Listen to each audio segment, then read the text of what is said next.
Yes, start करें। आवाज आ रही है आप लोगों तक? इधर आ रही है। ओके, तो स्टार्ट करते हैं हम रिवीजन क्लास। प्रॉब्लम्स अगर आपको किसी भी टॉपिक में है पूछ सकते हैं। सबसे पहले हमने पढ़ी थी डिग्री ऑफ हार्डनेस, जिसमें हमने डिस्कस किया था कि हम हार्डनेस को CaCO3 इक्विवेलेंट की टर्म में कैलकुलेट करते हैं। क्यों करते हैं, उसके दो रीजन दिए थे। एक तो सॉल्युबिलिटी बेस था और एक इसका मॉलिक्यूलर वेट जो कि 100 आता है। क्लियर।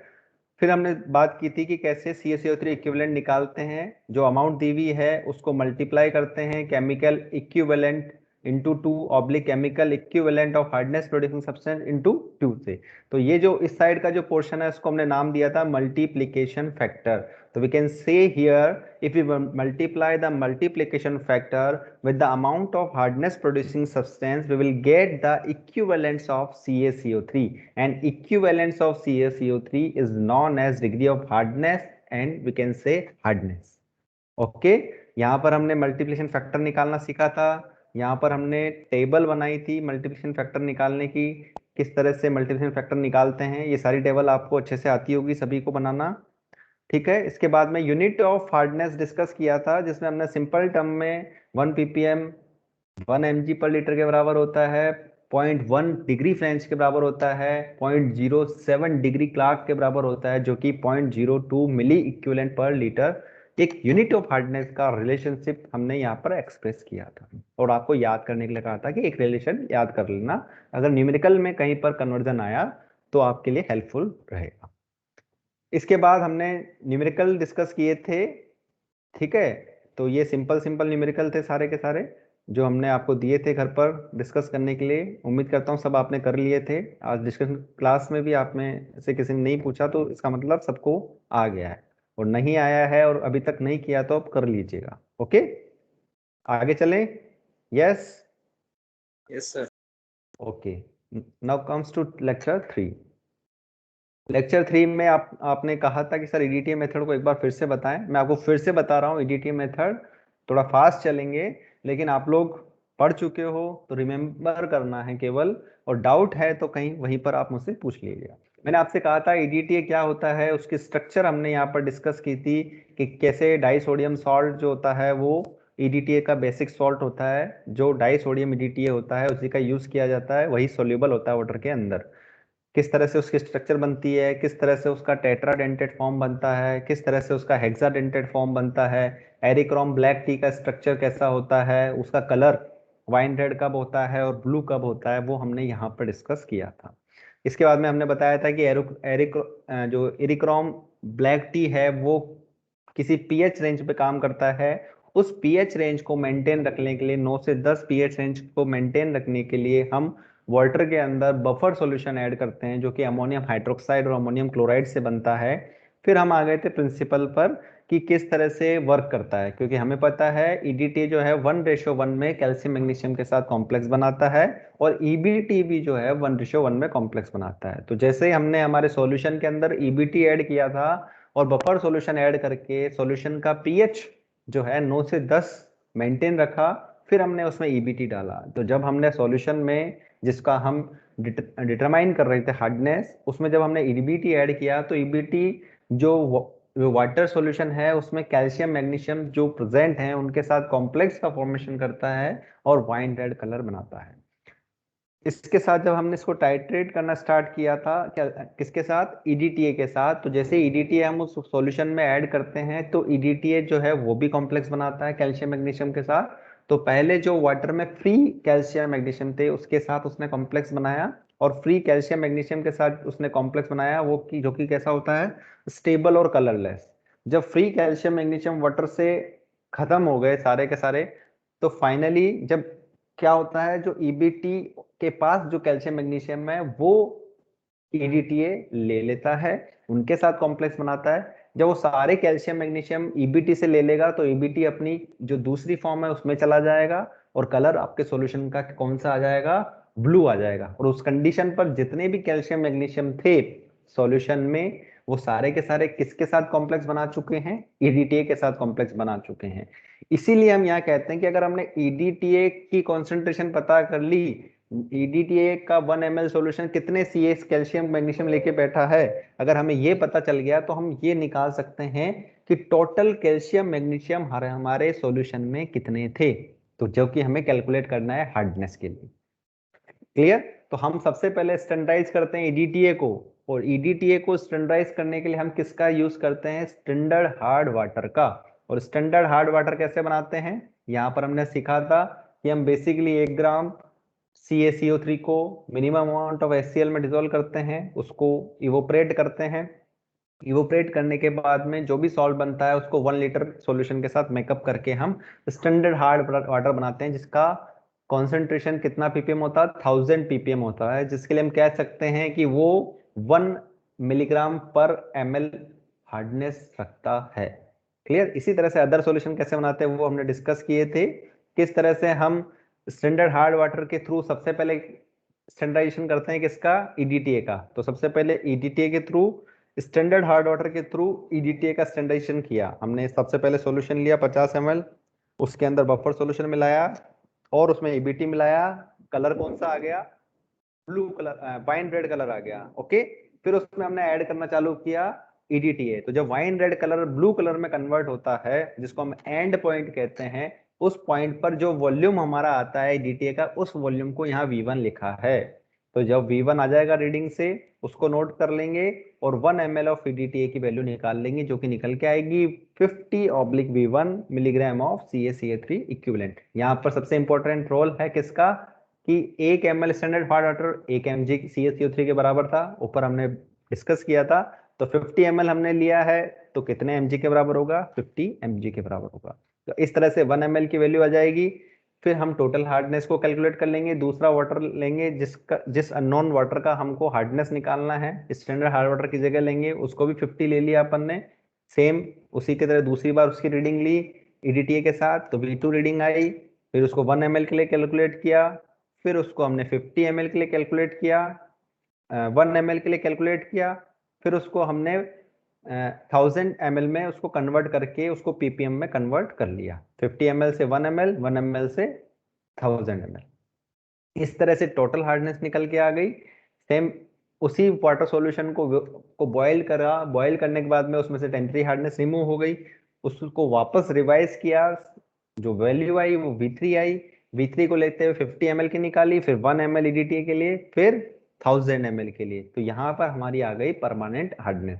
तो हमारी टोटल हार्डनेस कैलकुलेट हो गई, यहाँ पर परमानेंट हार्डनेस कैलकुलेट हो गई। तो हम इन दोनों को माइनस करके टेम्परेरी हार्डनेस को कैलकुलेट कर सकते हैं। ये हमारा पोर्शन था EDTA का।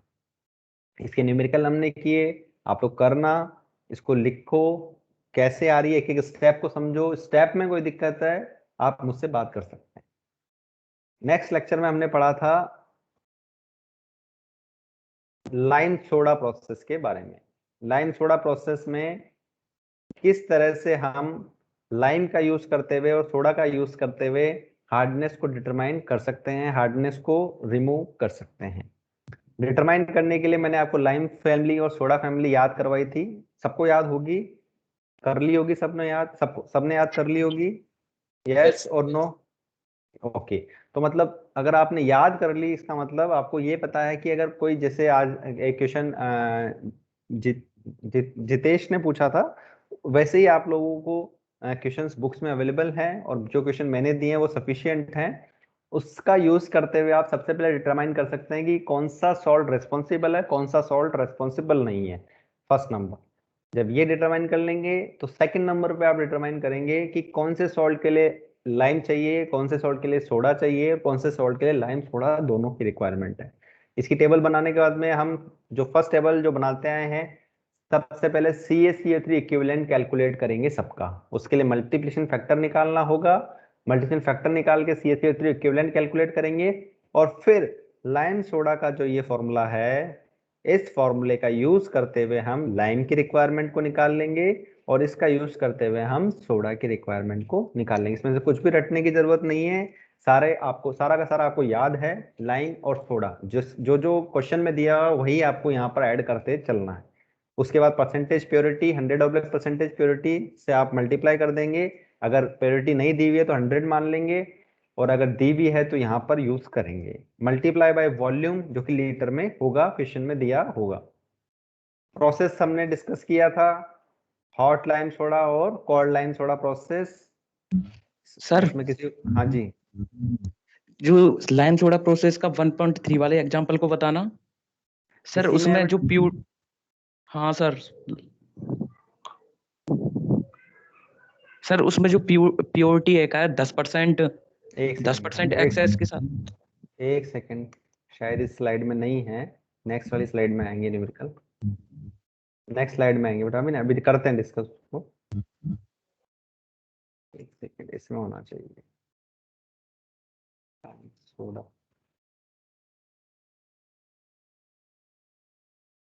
राइट।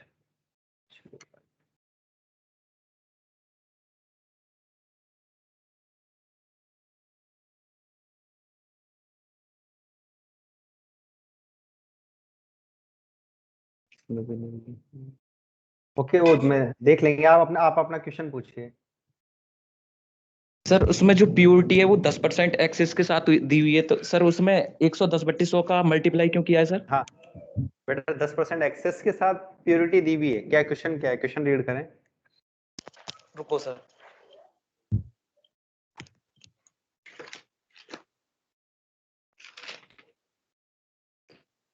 सर शुरू से बोलो। हाँ, क्वेश्चन नंबर कौन सा है? एग्जाम्पल 1.3। 1.3, हाँ, क्वेश्चन क्या है? Explain the chemical equations and calculate the amount of lime and soda needed for softening 1,00,000 liters of water containing the following per liter: HCl 7.3 milligram liter, Al2SO4 34.2, MgCl2 9.5 और NaCl 29.25। Sir उसमें जो purity of lime 90% and that of soda 98%, 10% chemicals are to be used excess in order to complete the reaction quickly. Okay okay okay sir okay ये okay, example number 18 है। हाँ हाँ, कोई बात नहीं बेटा, कोई बात नहीं। आपका सर इसमें जो इसमें आपको, इसमें ये आपको कह रहा है कि 10% of chemical are to be use in excess, मतलब हाँ भाई इसकी प्योरिटी 90% है, ठीक है। और प्योरिटी 90। हाँ, in order to complete the reaction quickly, सही बात है। तो इसमें जो है ये पूछना क्या चाह रहा है, अमाउंट ऑफ लाइम सोडा को ही पूछना चाह रहा है ये आपको, ठीक है। तो उसमें आपको करना क्या है, और पूरा का पूरा आपका इसका मैथमेटिकल कैलकुलेशन है, आप लोग मैथ्स के हैं। अगर 90% प्योरिटी उसने दी हुई है, करेक्ट, यहाँ तक कोई दिक्कत? लाइम की यस बात कर सर, लेते हैं, तो 90% प्योरिटी का मतलब हो गया 100/90। यहाँ तक यस कोई सर, दिक्कत? यहाँ तक नो कोई प्रॉब्लम। दिक्कत नहीं है। अब ये कह रहा है 10% एक्सेस, क्या कह रहा है? 10% एक्सेस। एक्सेल, तो इस एक्सेस को अपन क्या करते हैं, जो एक्सेस है वो 110/100 कंटिन्यूशन में, यस। तो एक्सेस आएगी तो ऊपर ही तो जाएगी 110/100, तो इसमें कंटिन्यूशन में मल्टीप्लाई होगा 100/90 से, फिर मल्टीप्लाई बाय 110/100, यस। कोई दिक्कत? No sir. ठीक है, इसी तरह से उसकी आपका सोडा की है, उसमें 98% प्योरिटी दी हुई है, तो जो भी अमाउंट निकल के आएगी वो वॉल्यूम से मल्टीप्लाई हो जाएगी। वॉल्यूम से मल्टीप्लाई होने के बाद में मल्टीप्लाई होगी प्योरिटी से। प्योरिटी कितनी है? 100 ऑब्लिक इसमें परसेंटेज प्रॉब्लम प्योरिटी थी सर, 98। इसी में प्रॉब्लम थी सर, इसमें 110/100 का मल्टीप्लाई क्यों किया है? बेटा, अगर सर हमारी 10% एक्सेस कर दिया उसने सॉल्ट को, जितना भी आप ले रहे हो ना, उसका 10% एक्सेस ले रहा है वो ऑलरेडी, तो उसको कंसिडर तो करोगे आप, तभी तो कैलकुलेट करोगे कि कितना ले रहा है वो फिर। अगर सर 40% होता तो कौन सा 40%? प्योरिटी 40% एक्सेस के साथ होती तो? बेटा ऐसे थोड़ी हम कैलकुलेट कर लेंगे, ये तो पूरा क्वेश्चन बना होगा तो कैलकुलेशन के साथ बना होगा बेटा। अगर अगर लाइम की प्योरिटी और सोडा की प्योरिटी अगर वो कम दे देगा तो हमको ज्यादा रिक्वायरमेंट हो जाएगी ना ऑटोमेटिकली, ओके सर। ठीक है। तो उसका कितना एक्सेस लें तो कैलकुलेशन घूम फिर के उसके हिसाब से आएगी, मैथमेटिकल कैलकुलेशन के हिसाब से ही आएगी पूरी की पूरी। और वैसे बेसिकली इस टाइप के क्वेश्चन आते नहीं है, उनका मेन जो मोटो है वो आपको सिर्फ लाइम सोडा का कैलकुलेशन लर्न करवाना है कि म्युनिसिपल वाटर सप्लाई में लाइम सोडा का कैलकुलेशन कैसे किया जाता है। और हमेशा एक्सेस में अगर अगर आपको कोई ऐसा कहे कि आपका केमिकल है ना, इसकी प्योरिटी कम है थोड़ी सी, अब मान लीजिए कोई केमिकल आपके पास में 2 साल पुराना है या 1 साल पुराना है, तो वो 100% प्योर तो नहीं होगा ना। तो आप लोग क्या करोगे एज एन इंजीनियर, आप कहोगे यार इसको 10-12% ज्यादा यूज कर लो क्योंकि ये पुराना है। क्योंकि पुराना होता है तो क्या होता है, जैसे हमारी कुछ मेडिसिन होती है तो उनकी एक्सपायरी डेट हो जाती है कि इसकी एक्सपायरी डेट है 2020, इसकी एक्सपायरी डेट है 2021।